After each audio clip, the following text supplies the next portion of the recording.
Hey guys, welcome to another episode of the Batter's Box. As you can see, I'm by myself. I usually have a co-host, but I just wanted to do a quick recording. At the moment of recording, there hasn't been any other news. It is Sunday morning, hence why I'm wearing my Giants gear. Got my Mets hat. Yeah, I know it's a rare thing to be a Giants and a Mets fan. I do know that. I do know that most Mets fans are for some reason Jets fans. But anyway, just work with me. So the reason why I wanted to come on, obviously, I wanted to talk about Black Friday and the Mets making a huge splash in the free agency market, and just to go over my feelings on it. I was on my friend's podcast yesterday. He does a Mets talk thing with me, Mic'd Up Sports. You know him if you follow me because he's been on several of my shows, and we went over in great length the signings and other things. So I just really quick wanted to come on here, talk about my feelings about Friday's splash, but also what I feel like they should be doing instead of what they're doing now. And all that. So again, thanks for joining me for an episode of the Batter's Box. Please make sure you do like the stream and of course subscribe if you haven't already for future content. All right, so let's get into it. So Friday was a good day to be a Mets fan. I'll say that much.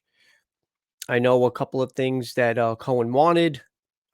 Steven Matz was one of them. He was pissed that Matz and I guess Matt's agent wasn't forthcoming with him, and he thought he had a deal. I'm going to tell you right now, I'm happy that Matz did not get signed here.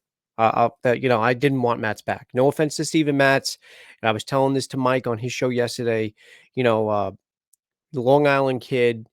Would have been a great story if he would have succeeded in New York, but we all know he wasn't able to. I know he had a good year in Toronto last year, but that's not enough for me to be like, hey, come on, come back with open arms. That's number one. I was pissed when Syndergaard left. I felt like he was a slap in the face of the fans. But listen, the straight facts are that he hasn't pitched. He pitched 2 innings in 2 years, so we don't know what we're going to get with him. And that money that we would have spent on him is hopefully going to go towards something better. So and then of course, like I said, Friday we got Eduardo Escobar, 2 years, 20 million. Mark Canha for 2 years, 26.5, I believe, something like that, 26.5, almost 27.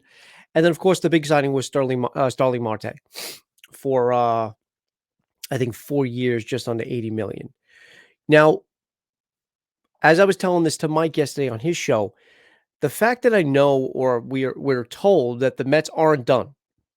Now we're going to do more. Now we're going to focus on pitching. I don't know why they didn't focus on pitching first when pitching was supposedly a priority, but I'm glad they got bats to add to their lineup, whether it's for depth, because we all know that they needed either pitching depth or hitting depth because of their injuries last year. But also to have, finally we have a true center fielder who can move Nimmo to the corners. You have some pop in Mark Canha's bat, but he's an on-base percentage guy. He's a high on-base percentage guy to get on, and hopefully the other guys like Alonso, Lindor, Baez, if he's re-signed, and we'll get to that in a minute. And those guys will be the ones to bring him in, if he is in the top of the lineup. Obviously, I think Mark Canha will probably be more at the bottom of the lineup. But you got Marte who can steal bases. I mean, he's got 47 stolen bases last year. The Mets as a team got 54, so that's crazy. And it, like I said, it allows Nimmo now to play the corners because he wasn't really a true center fielder, although he did a good job. And Eduardo Escobar, now you got a third baseman, a switch hitting third baseman who also has pop. And we were talking about Eduardo Escobar, if I'm not mistaken, on my channel before last year, the offseason last year, when they were making all these signs after Cohen was announced as the owner. So after all the signings or whatever, we were thinking maybe Eduardo Escobar, third baseman, whatever. So we got these three big names, sort of three names. And like I said, they definitely add to the team. Yeah. My only worry with Marte, and I was telling this to Mike yesterday too, is if you look at his numbers, he never played a full season, and several, I think he played under 100 games, in his career. So that is a little troublesome where if he is injury prone or not, which I believe he is. So that's one thing you got to look at, and hope for the best. And like I said, look, you're not going to get unless he turns it around, you're not going to get like 30 home runs from Canha. And Eduardo Escobar, as I said, also could hit the ball. So again, great signings. It was an exciting Friday. It was an exciting Black Friday. It was an exciting Saturday morning waking up to, because I think at the time I went to bed. No. I'm lying. Right before I went to bed, Marte was signed. Okay. Or I found out Marte was signed. So yeah, I did go to bed knowing all three were signed. Okay. That being said, now the big news yesterday, because I was checking all over the internet all day, even while I was on Mike's show yesterday, him and I were constantly refreshing, the web, making sure that while we were on, nothing broke and we miss it. And one of the main guys that the Mets were focusing on, or are focusing on right now, is Kevin Gausman. Now, I think Kevin Gausman had a great year last year in San Francisco. And he also had a decent 2020 season, which I don't really hide. Anything that any player has done in 2020, whether it's good or bad, I don't hold any regard to. I mean, we all learned a lesson with Conforto. Conforto had somewhat what we thought was him breaking out in 2020. Dom Smith as well. That didn't pan out for 2021. So look, and the reverse also works for me as well. If a pitcher had like an off, or a batter had an off year in 2020, I'm not going to hold it against him, because it was a messed up year to begin with. But anyway, since coming to the Giants, I think he's amassed a 17-9 record. You know, uh, sort of I think a Cy Young candidate. Not top three, I don't believe. I know it was Burns. Was he number two? I don't. Oh, fuck. I know Wheeler was number three. Corbin Burns, I think, was number two, and number one, obviously, because he won the Cy Young. And I can't remember that. Anyway, it doesn't matter. So we had a really good year last year, Giants. But if you go back as early as 2019, when he was on the Braves, he sucked. I think he went like 3-7 or something like that. And again, it's not about the record, because, and I was telling this to Mike yesterday, because if you look at his years on Baltimore, it's not fair. Baltimore was a bad team. And you can't, and I've even said this about DeGrom. Like, what are you going to do? Okay, so DeGrom, you think is the best pitcher in baseball. Meanwhile, the guy sometimes was pitching like a complete game, 1 or 2 run outing, and they would still lose. So you're going to blame the L on him? No. So put the win-loss record aside. His ERA was not too good, and he was very inconsistent. So what we're going to give him 6 years based on basically 1 year of success. It just doesn't. I don't understand. The reason why I'm saying this is, if you were to sign, let's say they did get Scherzer. I don't know if they're going to do, and maybe if they miss out on Gausman, Cohen ups the ante and throws a little bit more money at Scherzer's legs and said, hey, let's try to entice him a little bit more. And I know, any player with Boras as an agent, it's difficult, because he always wants more for his team, for his clients. But, and I also don't know if Scherzer even wants to pitch in New York. That's the other thing. But what I'm saying is, let's say we get Scherzer, and we also happen to get Gausman as well. Okay, I'm okay with that. But if you're going to go all in on a guy who only really gave you one solid year, in several years, I just don't. It doesn't make any sense, especially when. And this is the other question mark. This is the other head scratcher I have as a Mets fan, is when you're not offering Stroman any money. Now, at least with Stroman, he's been here for a couple of years. I know he didn't pitch last 2020. He opted not to pitch 2020. But he had a decent 2019 and 2021. Like, he was actually one of the more consistent pitchers last year for us. So I just don't understand why you're going to let. First of all, he feels disrespected. He basically saying all over the internet, all over Twitter, how, it's obviously the Mets' priorities are other players, because he knows that we're going after Gausman and Robbie Ray, and I heard John Gray is in the mix as well. Which, again, if we got John Gray, and well, especially Robbie Ray, because we have no, unless you talk about Peterson, but you don't know what you're going to get with Peterson. We have no southpaws, so we need a lefty. But it doesn't make any sense. It doesn't.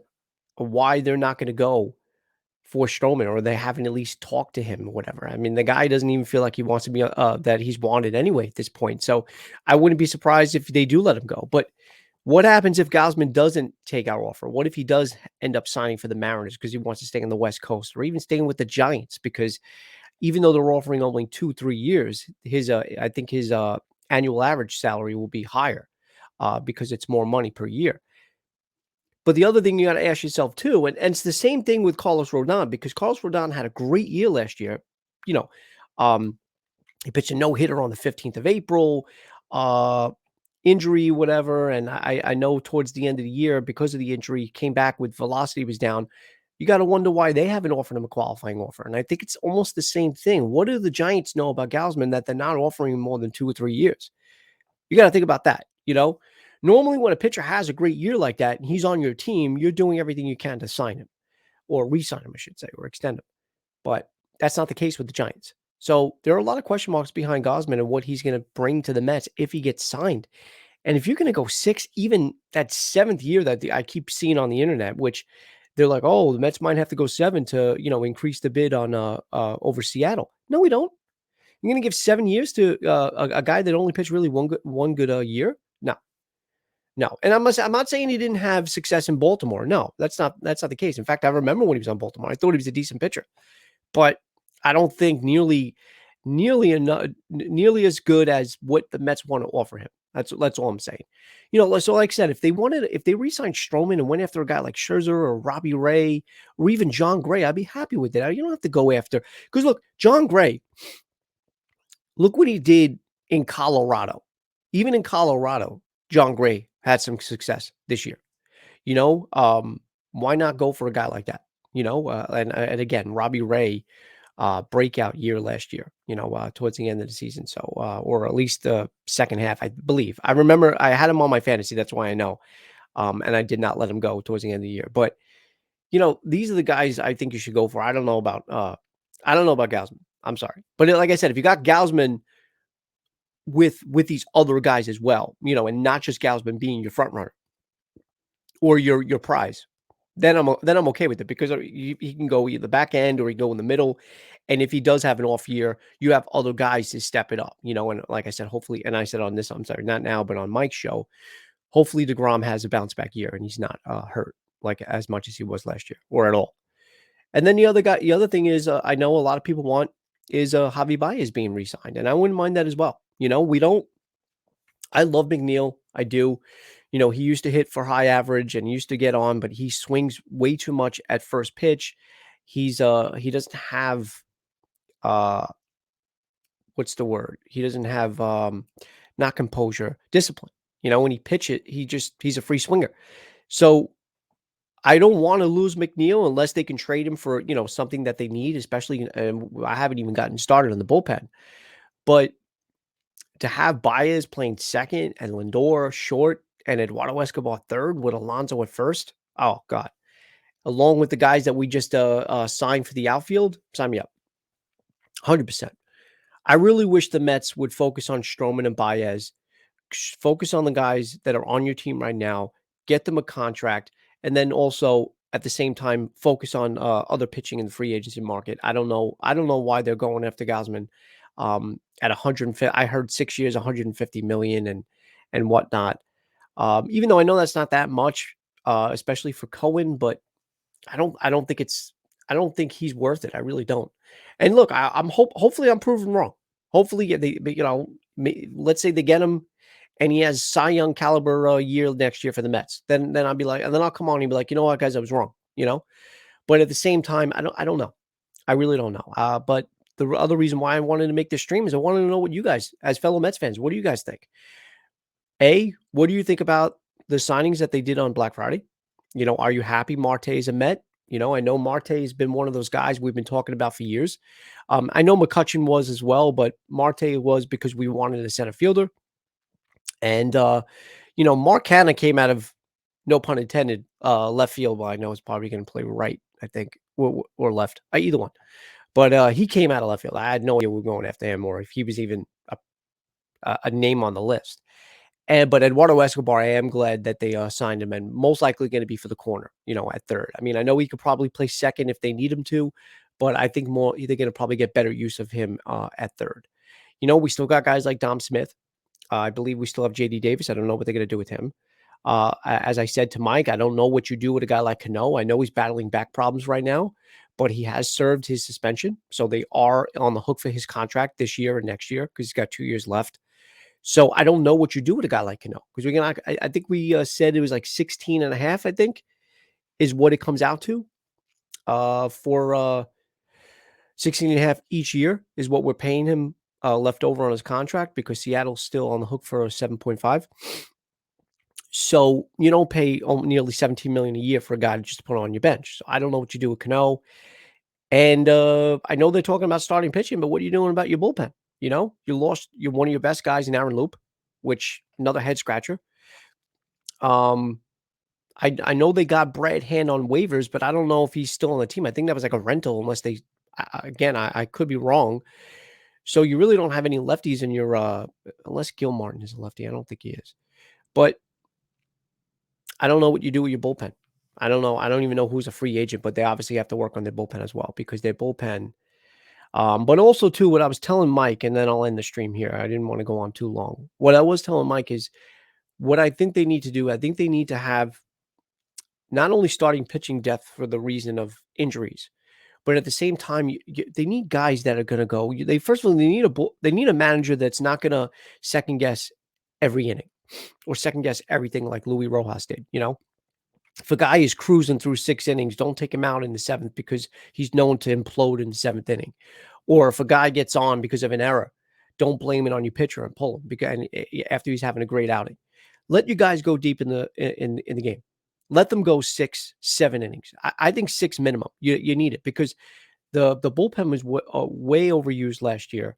You had guys like Diaz coming in 8th inning tie game scenarios, which he imploded. He showed way more success in his true use of a closing pitcher coming in with the lead. You know, not many blown saves there, but the guy you can't bring him in the 8th inning. You can't.